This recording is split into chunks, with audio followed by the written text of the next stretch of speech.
the criminals coming from Europe, arriving on the island of Haiti. That's the name of the entire island. That's what the Arawak people called it. And this for thousands of years before the criminals arrived from Europe. And when they arrived, they find the people there. It is estimated there were between 2 and 3.5 million Arawaks on the island in 1492.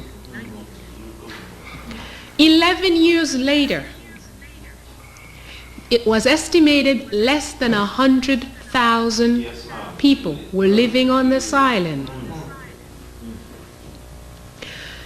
A little before this estimate, as they noticed that the people were just dropping off like flies, the Europeans went to Jamaica, collected a portion of the population there, brought them to Haiti to dig for gold for them.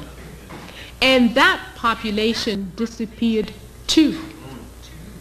They went to Puerto Rico and brought boatloads of Arawak and Tainos and Caribs.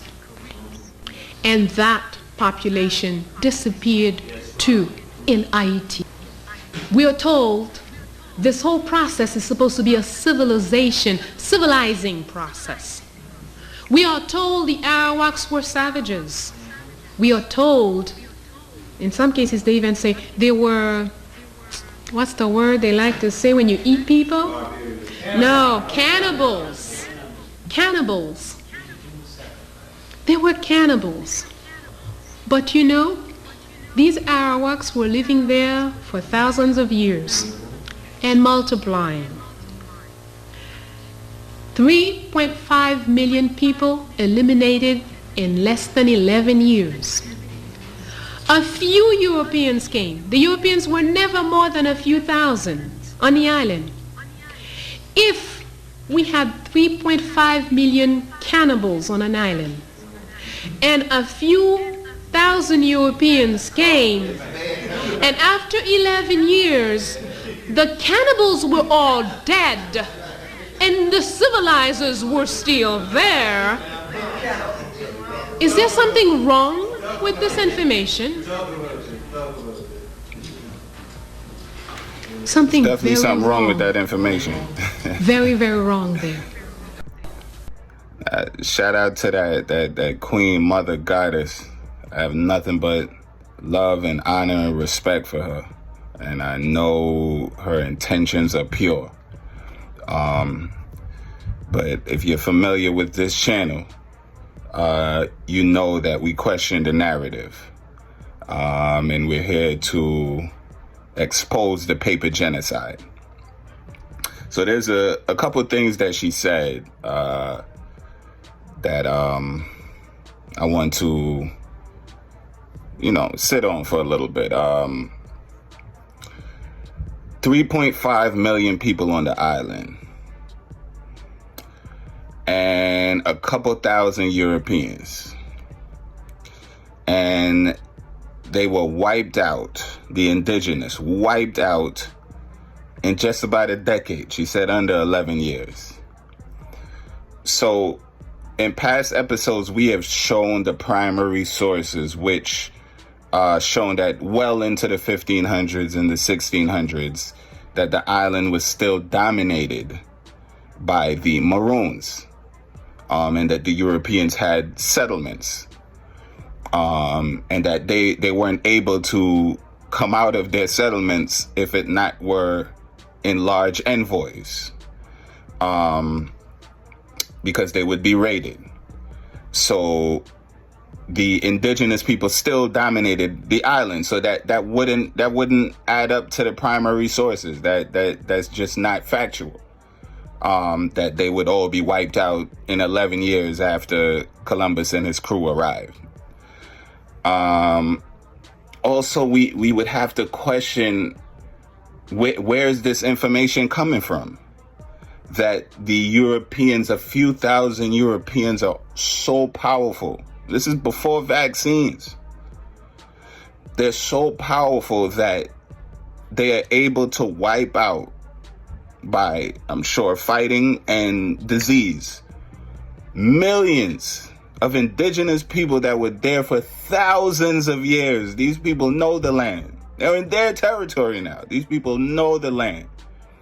I'm sure they understand the healing, the herbs, the spices, everything that they need to survive. And these people are wiped out, and the Europeans live. It's before vaccines, if we even believe that stuff, you know? So there's a lot of things that we have to question. What I like to do is reverse engineer, because I think this is something that we don't do too much. We just accept the narrative that's given to us, and we're not looking at what's happening right before our eyes. So Black people are very accepting, usually, of other cultures, and you know, different shades.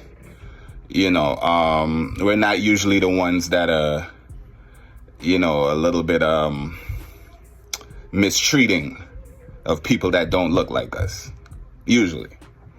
So if this affects you, don't take offense. But I would like to look at some of the instances that we see within our reality right now. I'm going to call out a couple famous names because we know who they are. And being from New York, to me, this is clear as day, because I see different cultures. So the first brother I'm gonna bring up is Jason Tatum. Jason Tatum can easily, and let me know if in the comments if you can see it or not, but easily pass for a Dominican, on the lighter side of a Dominican. Jason Tatum, we know for sure his father is Black, and therefore he has Black ancestry. The further back you go on his father's side, the more maroon colored, copper colored, chestnut colored, brown you will find. This is just what it is. That we're reverse engineering that. Another name I'm going to bring up is Steph Curry. Steph Curry easily can pass for a Spaniard Dominican. Easily. There's actually an Instagram video. If I find it, I'm going to post it alongside this video. With a Spanish version of Steph Curry. Looks just like him. Easily he can pass for him. Once again, if we look at Steph Curry's father, we know he's Black. And the further back we reverse engineer, you're going to find Black. You're going to find maroon colored, chestnut in his ancestry. But as of now, they look like light-skinned Spaniard. You know, they can pass for Spaniard. Steph Curry's wife, also very light. Their two children are very light. The same thing with Jason Tatum and his new lady, I believe Ella, light as well. So I'm saying that to say, if these people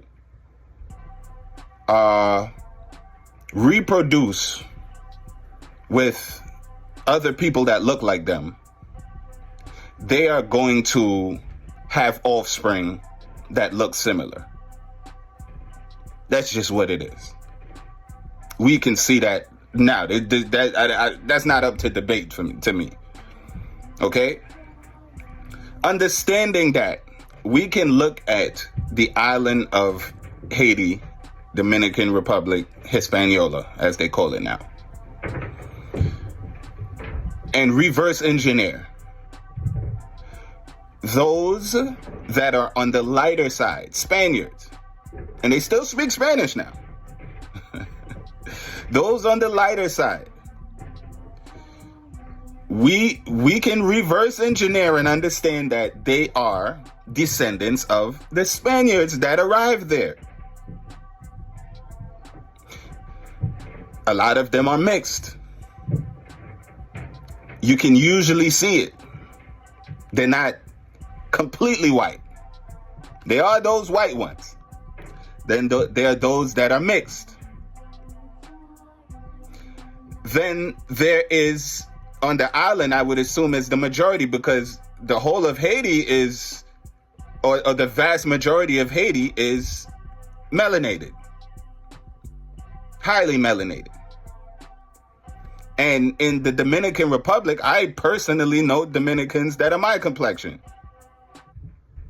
So if we know that the Spaniards are white, we know that based on what we see now, and we reverse engineer, if the Spaniards mix with each other, they may have a indigenous or two that they bring into their fold, and they might have children and they whitewash. They call it blanquimiento.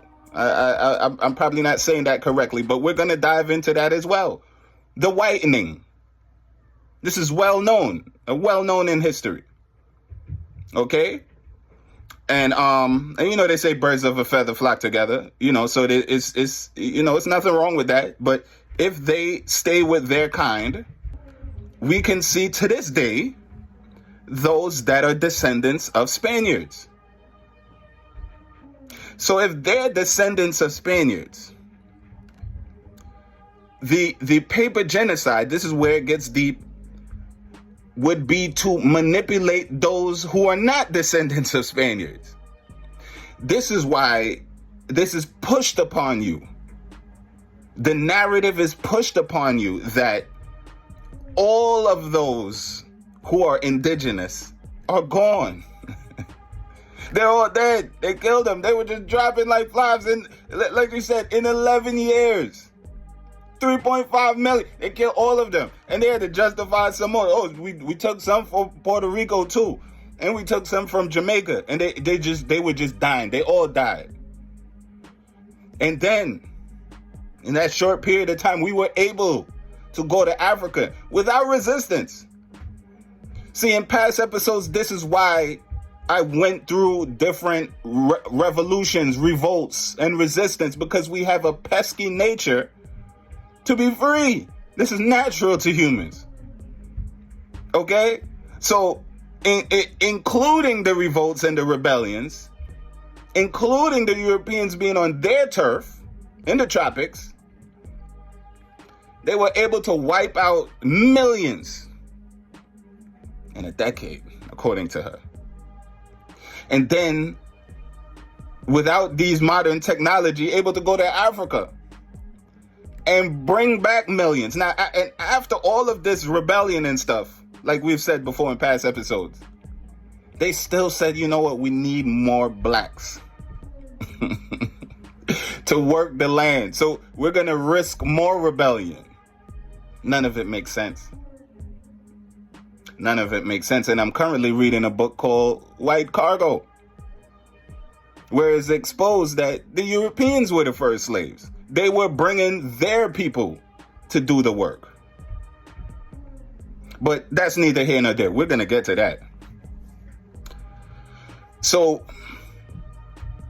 this is the narrative, like I said, that's being pushed upon us because it is needed to steal the birthright. It's necessary to steal the birthright, because if the indigenous were not wiped out and they didn't do the impossible by getting, after wiping them out, bringing millions more from Africa, then it would obviously be the melanated people, their land. The same way in the Americas, on the mainland. The same way in the islands of the Caribbean. The majority are already there. And then the powers that should not be will have a lot of questions that they have to answer. See, now they don't owe you anything, because you aren't the original and you fell for it.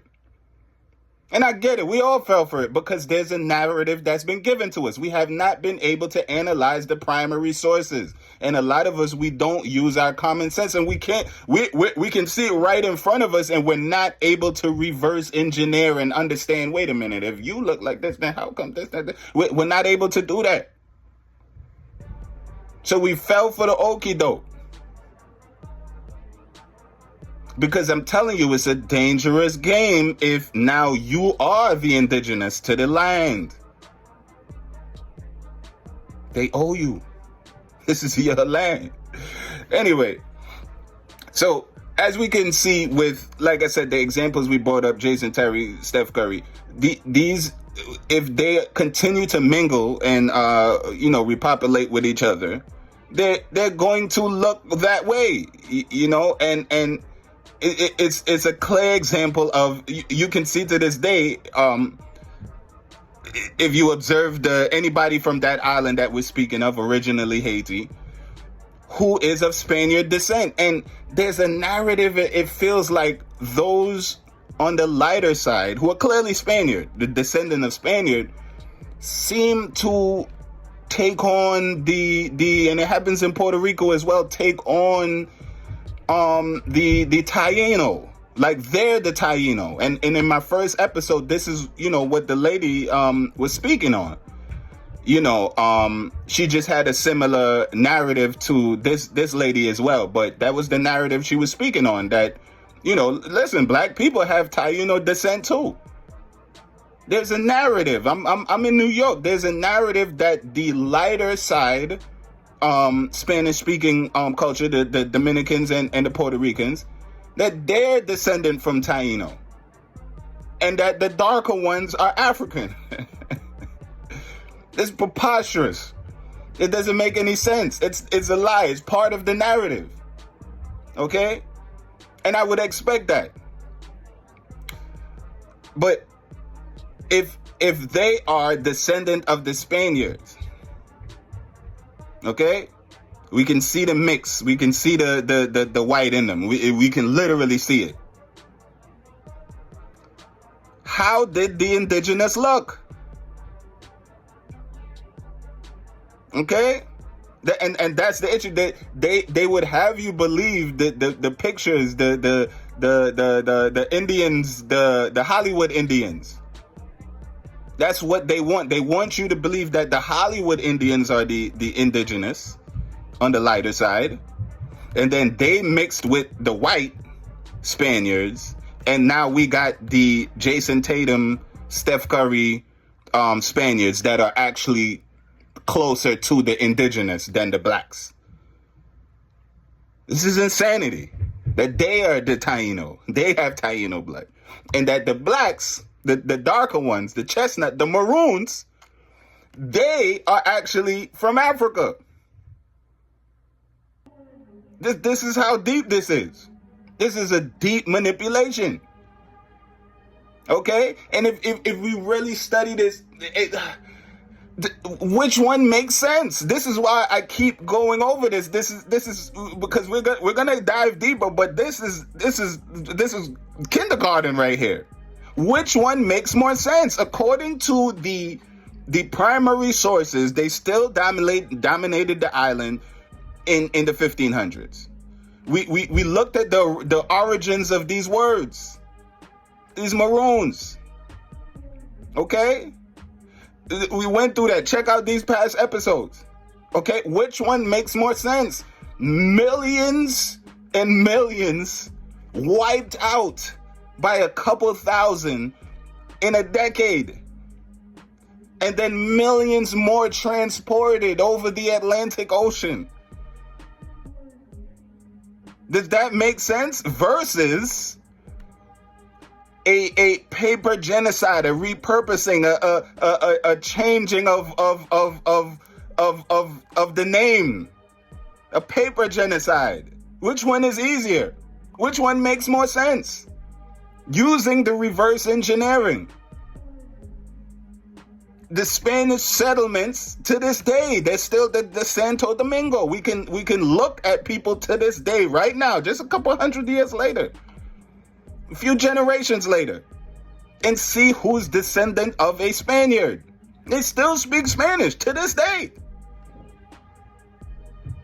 Right?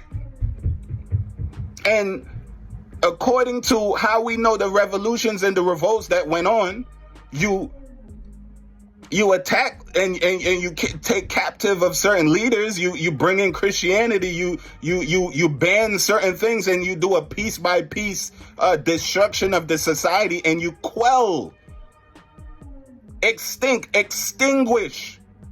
You quell the fire of the indigenous people. Doesn't that make way more sense? Isn't that way more clear, more obvious? I'm telling you, man, I see it. If you don't see it yet, we're going to make sure you see it. If you keep tapped in, I'm telling you, it's obvious. It's obvious. We've seen the primary sources, and of course, we're going to dive deeper into more primary sources. If the common sense ain't clicking, if you can't see what's right before you in front of your eyes, listen, we're going to dive a little bit deeper. It's inevitable. And if you ain't ready for it, listen, man, you got to just go somewhere else. This ain't for you. But if you really want to get to the depth, stay tuned. Stay tuned. So this is I just wanted to start that reverse engineering, because we're gonna continue to do a lot of reverse engineering to get a better understanding of what is going on out here. I'm trying to keep this short and sweet, so I'm seeing if I'm missing anything, but y'all stay tuned. I got a couple more books I'm diving into. You know, I took a little bit of break if you've seen, you know, the time difference from the last episode to this episode, but we're going to be a little bit more consistent. But you know, I gotta dive in, you know, and do my research and my studies, sharpen the sword. You understand what I'm saying? Because those who believe the narrative, you know, they're gonna be fighting back. They're gonna be under mind control, like, no, this is what I learned, this is what I heard. You understand what I'm saying? So we're gonna get deeper, we're gonna dive a little bit deeper, but talk to me, people. This is clear as day. This is clear as day. And this one island is an example of what has been going on and what went on a large scale. Talk to me. Y'all be blessed.